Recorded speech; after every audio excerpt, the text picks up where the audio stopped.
Hello everyone, in today's video we will discuss about state legislature. हर एक state और union territory की अपनी एक लेजिस्लेचर होती है जो स्टेट लिस्ट के अंदर स्पेसिफाइड सब्जेक्ट्स पर लॉज बनाती है। जैसे नेशनल लेवल पर हमारे पास पार्लियामेंट के अंदर लोकसभा और राज्यसभा है। हमारे इंडिया के कुछ स्टेट्स के अंदर हमें बाई कैमरल लेजिस्लेचर मिलती है, मतलब कि वहाँ पर हमें एक लेजिस्लेटिव असेंबली और एक लेजिस्लेटिव काउंसिल मिलती है। और कुछ स्टेट्स के अंदर हमें सिर्फ लेजिस्लेटिव असेंबली मिलती है, उसे हम यूनिकैमरल लेजिस्लेचर कहते हैं। लेजिस्लेटिव असेंबली, जिसे हम विधानसभा कहते हैं, ये स्टेट लेजिस्लेचर का लोअर हाउस होता है। जैसे नेशनल लेवल पर हमारे पास लोकसभा होती है उसी तरीके से। और लेजिस्लेटिव असेंबली के मेंबर्स को हम एमएलए बोलते हैं, मेंबर ऑफ लेजिस्लेटिव असेंबली। इनको डायरेक्टली लोग इलेक्ट करते हैं स्टेट के, एक पर्टिकुलर स्टेट के लोग अपने एमएलएस इलेक्ट करते हैं। ठीक है, जो लेजिस्लेटिव असेंबली की स्ट्रेंथ है कि कितने मेंबर्स को इलेक्ट किया जाएगा या फिर एक लेजिस्लेटिव असेंबली के अंदर कितने मेंबर्स होंगे, ये स्टेट टू स्टेट वेरी करता है उस स्टेट की पॉपुलेशन के अकॉर्डिंग। जैसे यूपी और बिहार, यहाँ की पॉपुलेशन ज़्यादा है तो यहाँ पर जो लेजिस्लेटिव असेंबली है उसके अंदर ज़्यादा मेंबर्स होंगे। नेक्स्ट इज़ लेजिस्लेटिव काउंसिल, जिसे हम विधान परिषद कहते हैं। हमारे इंडिया के कुछ ही स्टेट्स के अंदर लेजिस्लेटिव काउंसिल हमें मिलती है। इसे हम upper house of the state legislature कह सकते हैं। लेजिस्लेटिव काउंसिल के मेंबर्स को हम एमएलसीज कहते हैं, मेंबर ऑफ लेजिस्लेटिव काउंसिल्स। इनको डायरेक्टली पब्लिक इलेक्ट नहीं करती उस स्टेट की। Its members are elected by various constituencies, graduates, teachers, local authorities and nominated member. ये सब लोग मिलकर एमएलसीज या फिर मेंबर ऑफ लेजिस्लेटिव काउंसिल को इलेक्ट करते हैं। लेजिस्लेटिव काउंसिल के अंदर कितने मेंबर्स होंगे ये फिक्स नहीं होता। ठीक है, functions and powers of state legislature. State legislature state list के अंदर जितने भी सब्जेक्ट दिए हुए हैं उनके ऊपर लॉज बना सकती हैं। हमारे कॉन्स्टिट्यूशन के अंदर 3 लिस्ट दी गई हैं, एक है union list, next state list and concurrent list. Union list के अंदर जितने भी सब्जेक्ट्स मेंशन्ड हैं उन पे सिर्फ पार्लियामेंट लॉ बना सकता है, और स्टेट लिस्ट के अंदर जितने भी सब्जेक्ट हैं उन पे स्टेट लॉ बना सकता है। और कॉन्करेंट लिस्ट के अंदर ऐसे सब्जेक्ट्स हैं जिन पर यूनियन भी लॉ बना सकता है और साथ ही एक स्टेट भी लॉज बना सकता है। स्टेट लेजिस्लेचर स्टेट के फाइनेंसेस के ऊपर कंट्रोल करती है और साथ ही बजट, टैक्सेशन और एक्सपेंडिचर, इन सबको अप्रूवल भी स्टेट लेजिस्लेचर देती है।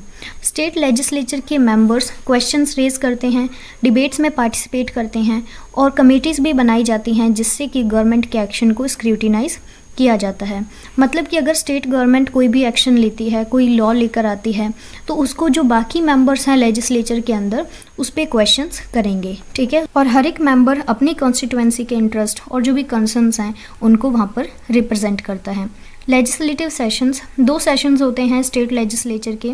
First is budget session and second is monsoon session. Now we will talk about state executive. State executive refer to the executive branch of the government at the state level. State level पर government की executive branch को हम state executive कहते हैं। State executive is headed by the governor. State executive is responsible for implementing laws, administering government policies and managing the day to day affairs of the state.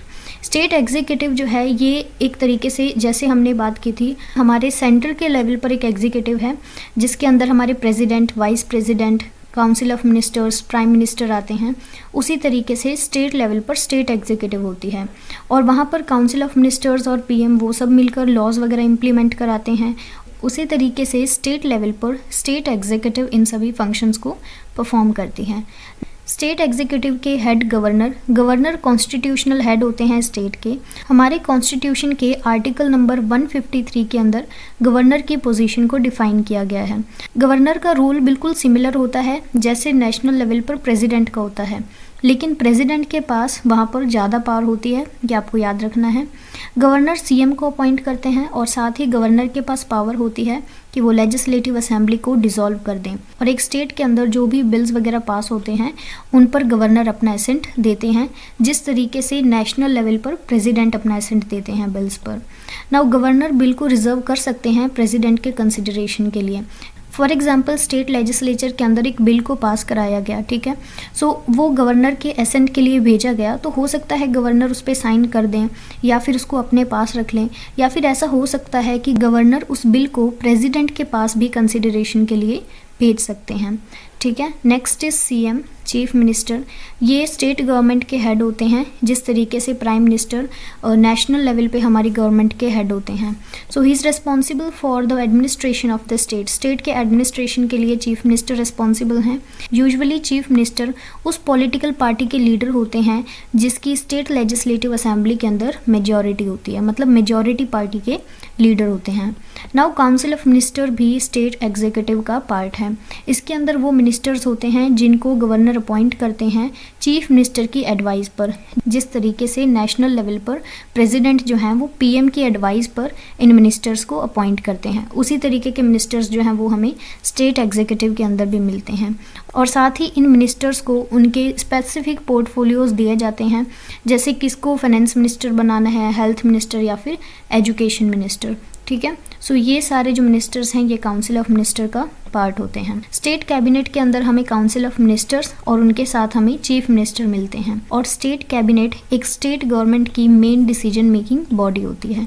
ठीक है, सो जितने भी decision वगैरह लिए जाते हैं, मेजॉरिटी ऑफ डिसीजंस ये state cabinet लेती है। ठीक है, नाउ स्टेट सेक्रेटेरिएट, ये एक एडमिनिस्ट्रेटिव मशीनरी है जो स्टेट गवर्नमेंट की फंक्शनिंग को सपोर्ट करती है। इसके अंदर काफ़ी सारे डिपार्टमेंट्स आते हैं जो एक स्पेसिफिक पर्पस के लिए या फिर एक स्पेसिफिक एरिया को संभालते हैं, जैसे फाइनेंस, होम अफेयर्स या फिर एग्रीकल्चर। नाउ स्टेट ब्यूरोक्रेसी एक काफ़ी क्रूशियल रोल प्ले करती है गवर्नमेंट पॉलिसीज़ और प्रोग्राम्स को इम्प्लीमेंट करने के लिए। स्टेट ब्यूरोक्रेसी के अंदर Indian administrative services means IAS और बाकी सिविल सर्विसेज वाले ऑफिसर्स होते हैं। और इसके अलावा एक स्टेट के अंदर पुलिस एडमिनिस्ट्रेशन होता है और डिस्ट्रिक्ट पर भी अपना एडमिनिस्ट्रेशन होता है, और साथ ही लोकल गवर्नमेंट्स जैसे म्यूनसिपैलिटीज़ एंड पंचायत्स, ये सब स्टेट का पार्ट हैं। ठीक है, सो ये हमने स्टेट एग्जीक्यूटिव को डिस्कस किया एंड स्टेट लेजिस्लेचर। इस वीडियो के अंदर हमने state legislature and state executive इन दोनों टॉपिक्स को कवर किया है। Thank you so much, have a good day.